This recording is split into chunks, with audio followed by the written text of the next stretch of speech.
In 1997, Dorothy Booth, a 71-year-old retired college professor, was enjoying a quiet life in Lancaster, Texas. She was kind, generous, and well-loved in her community.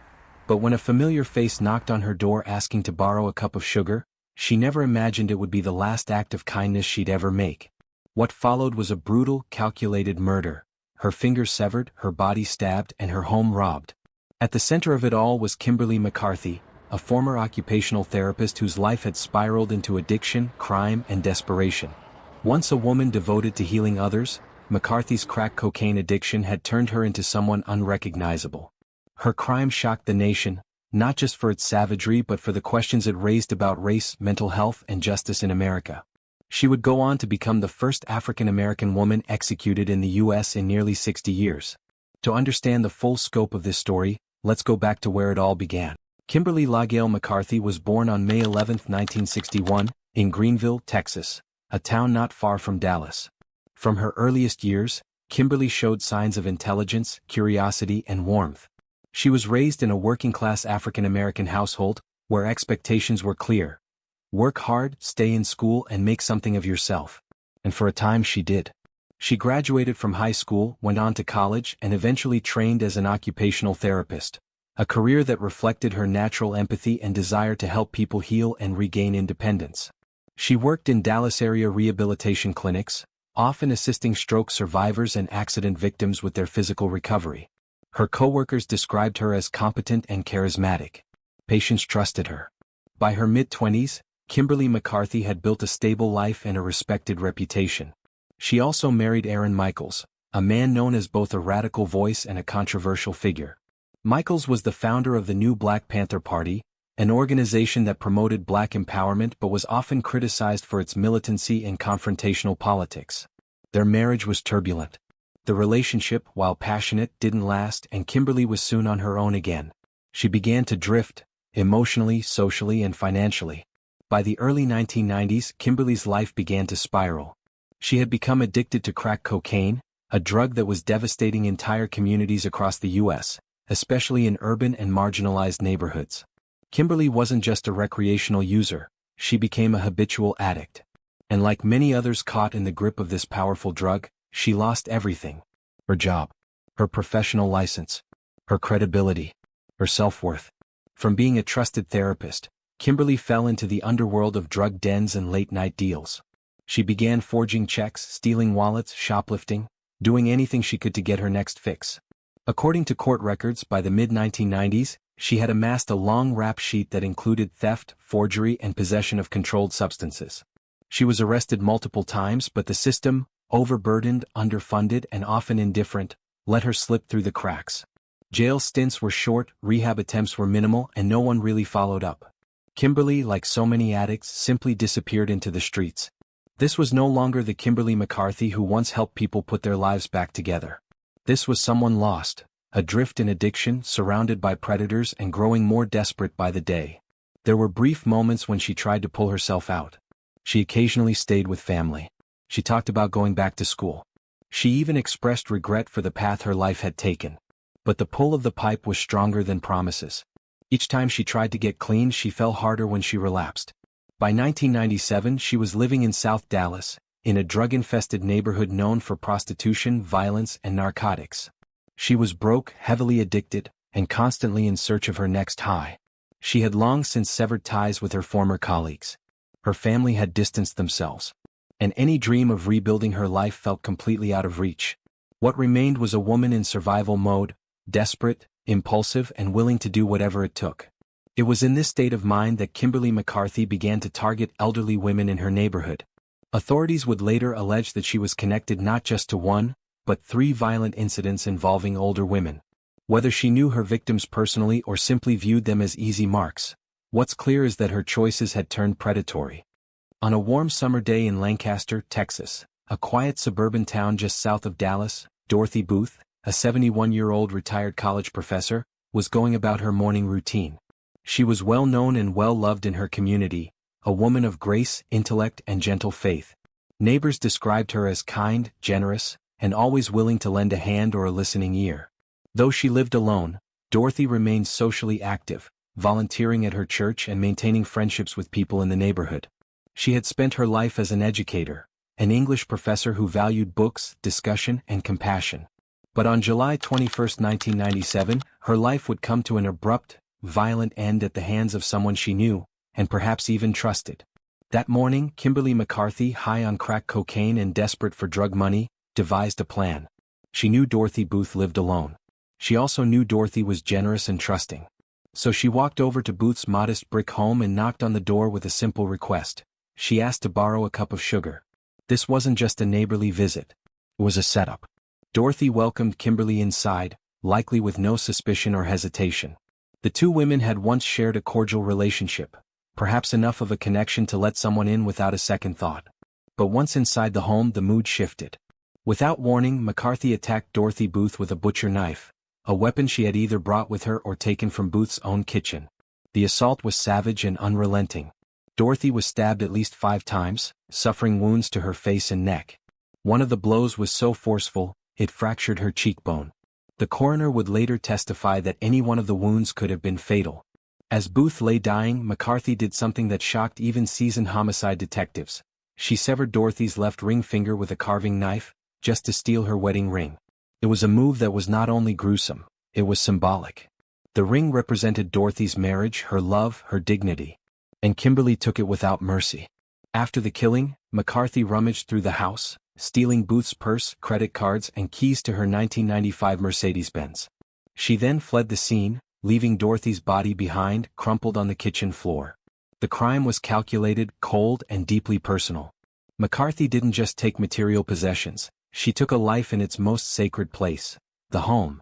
Within hours, Kimberly began using the stolen items to fuel her addiction. Surveillance footage captured her using Dorothy Booth's credit cards at a local gas station and pawn shop. She pawned the wedding ring and other valuables in exchange for quick cash. Receipts later found in her possession showed that she had made multiple small purchases: gas, fast food, and most critically, crack cocaine. As the quiet shock of Dorothy Booth's murder rippled through Lancaster, Texas, homicide detectives were already assembling the first pieces of what would quickly become an airtight case. The brutality of the crime, the multiple stab wounds, the severed finger, the ransacked home, indicated a level of desperation rarely seen in such close-knit neighborhoods. But even more than the violence, it was the trail of evidence left behind that would make solving this case swift and decisive. Within hours of Booth's death, her credit cards were being used, a key mistake by the killer. Police obtained transaction records and traced the purchases to local businesses around South Dallas, including a gas station, a pawn shop, and a fast food restaurant. Surveillance footage from these locations showed a familiar figure: Kimberly McCarthy, clearly visible on video, using the stolen cards and even driving what would later be confirmed as Booth's 1995 Mercedes-Benz. Investigators then pulled phone records and cross-referenced pawn shop slips, which showed McCarthy had recently pawned a gold ring, later identified as Booth's wedding band. The signature on the pawn receipt was hers. The surveillance video showed her presenting the ring. The paper trail was tightening. Armed with this growing stack of evidence, police secured a search warrant for Kimberly McCarthy's home in South Dallas. What they found would confirm their suspicions beyond doubt. Inside the residence, officers discovered drug paraphernalia, crack pipes, and a visible stash of crack cocaine. On her kitchen table were several receipts from Booth's credit card purchases, and inside her purse were the cards themselves. In the driveway, still parked and not yet hidden, was Dorothy Booth's silver Mercedes. The victim's purse, wallet, and several of her personal effects were still inside the vehicle. But it was the discovery of blood evidence that sealed the case. Forensic specialists conducted luminol testing and found traces of blood in the trunk and on the driver's side door of the car. DNA analysis confirmed the blood belonged to Dorothy Booth, matching the samples taken from the crime scene. Additionally, McCarthy's fingerprints were recovered from multiple stolen items, including Booth's credit cards and items within her vehicle. To police, the pieces fit.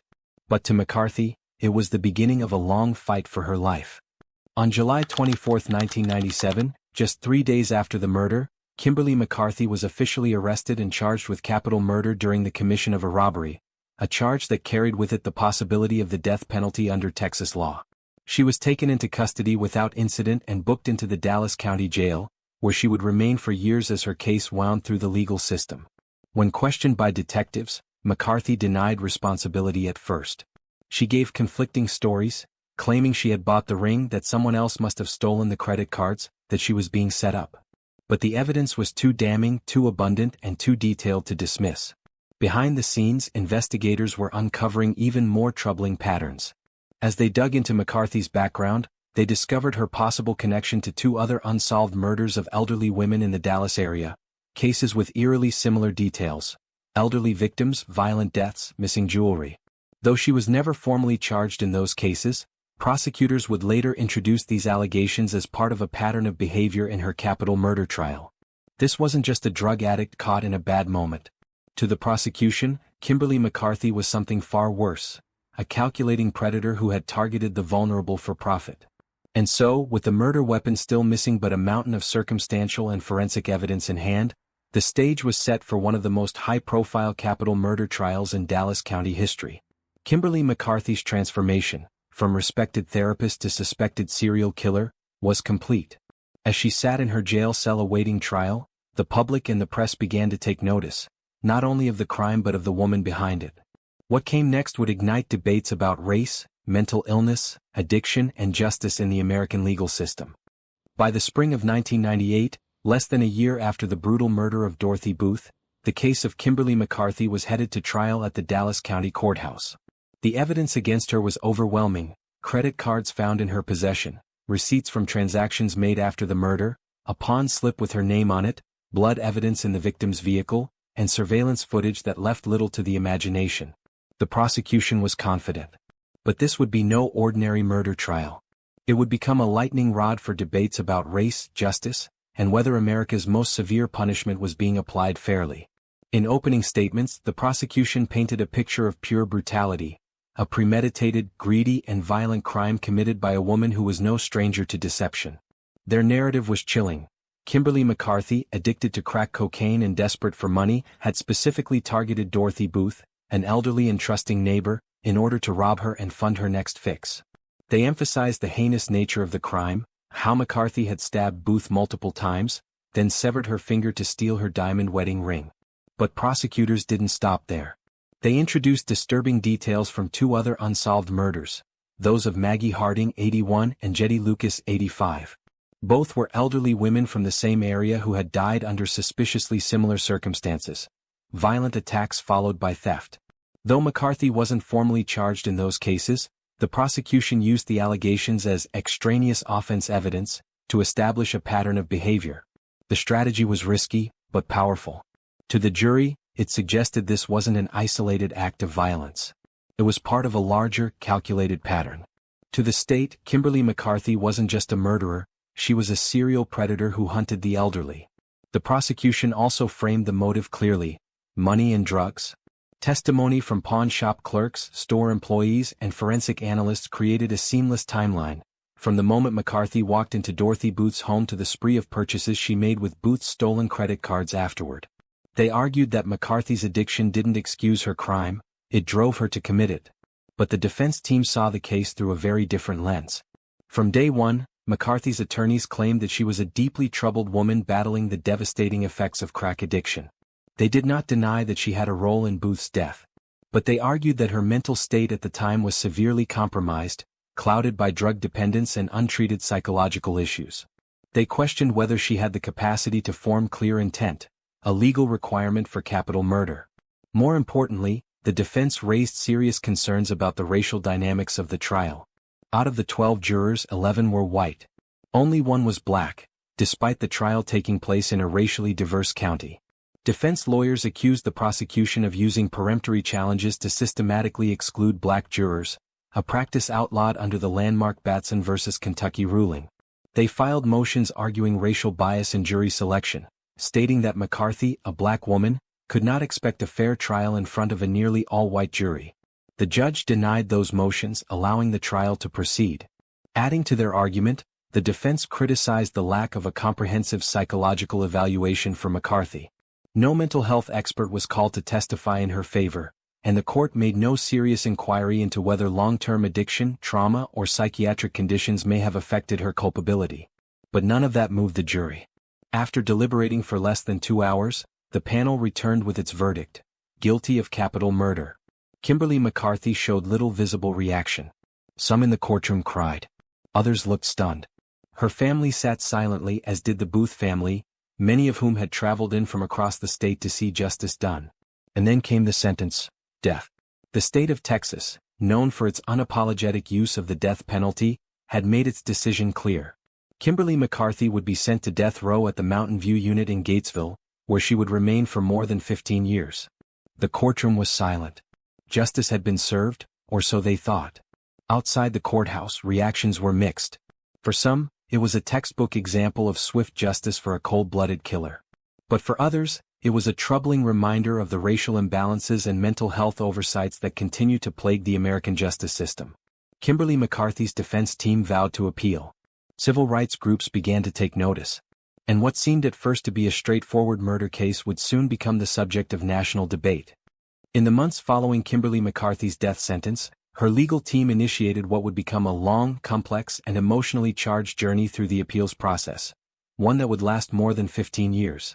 From the very beginning, the central issues raised in her appeals were race, ineffective counsel, and the question of whether her execution would truly serve justice, or merely reflect a system riddled with bias and inconsistency.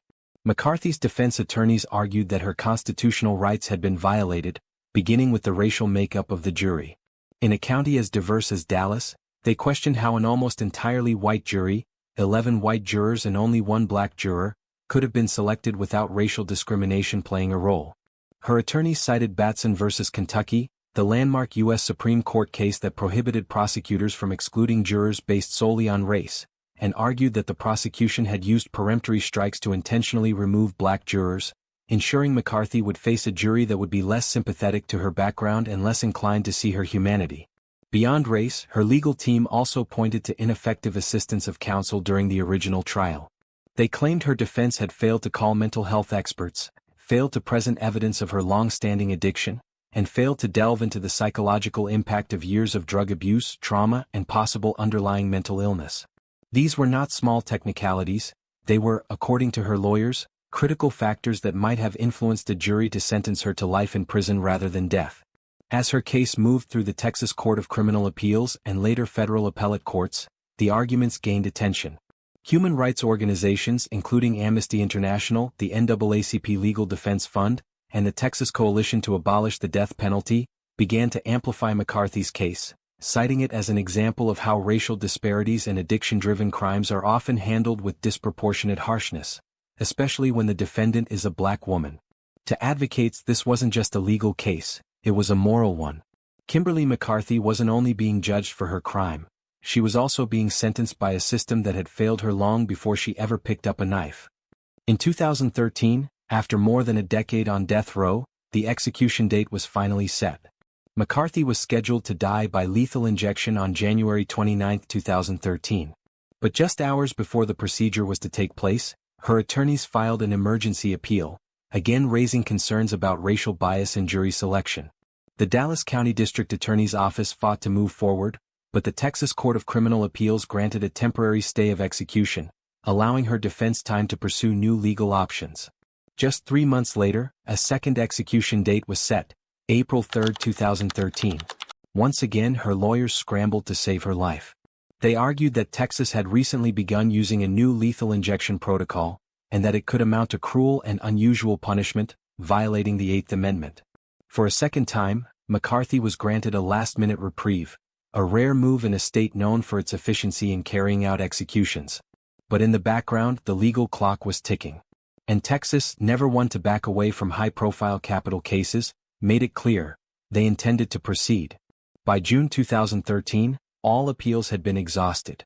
The courts had ruled against her, the Supreme Court had declined to intervene, and the final date was set, June 26, 2013.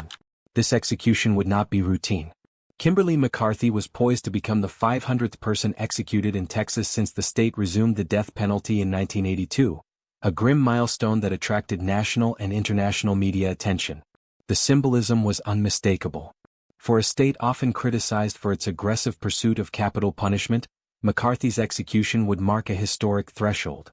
For her supporters, it was a moment of public mourning and protest. Vigils were held outside the Huntsville unit, where activists held signs reading "Stop the 500th" and "Justice, not Vengeance." Even European human rights observers condemned the milestone, calling it a stain on the country's human rights record. On June 26, 2013, the final chapter of Kimberly McCarthy's life played out inside the heavily fortified walls of the Huntsville unit, home to Texas's execution chamber, known as the Walls Unit. As the sun set over the red brick prison complex, a crowd of reporters, protesters, and family members gathered outside, aware that what was about to take place would mark a dark milestone in Texas history. For Kimberly, the hours leading up to her execution were quiet and uneventful. After spending 16 years on death row, she was no longer the woman she had once been. Now 52 years old, her hair had grayed, her body had weakened, and her face, once defiant in court, bore the unmistakable wear of years in isolation and addiction recovery. There were no dramatic outbursts, no last-minute legal maneuvers. Her final day unfolded with a strange calm, as though she had made peace with what was coming. Unlike some inmates who request elaborate final meals, McCarthy made no special last meal request. Under Texas Department of Criminal Justice policy, following public backlash from previous cases, inmates no longer receive special meals and are instead served a standard prison tray. That evening, McCarthy's final meal was the same as every other inmate in the unit, bland, institutional, and unremarkable. There were no visitors in her final hours, and she declined a spiritual advisor. At 6:15 p.m., McCarthy was escorted from her holding cell to the death chamber, a sterile, pale green room with a large glass window facing the witness area. She was strapped onto the gurney, arms extended outward as 4 lines were inserted into her veins. In the witness room sat relatives of Dorothy Booth, a few members of the press, and legal observers. From behind the glass, they watched in silence as the final act began. When asked if she had any last words, Kimberly McCarthy looked upward and said with quiet conviction, "This is not a loss. This is a win. You know where I'm going. I'm going home to be with Jesus. Keep the faith. I love you all."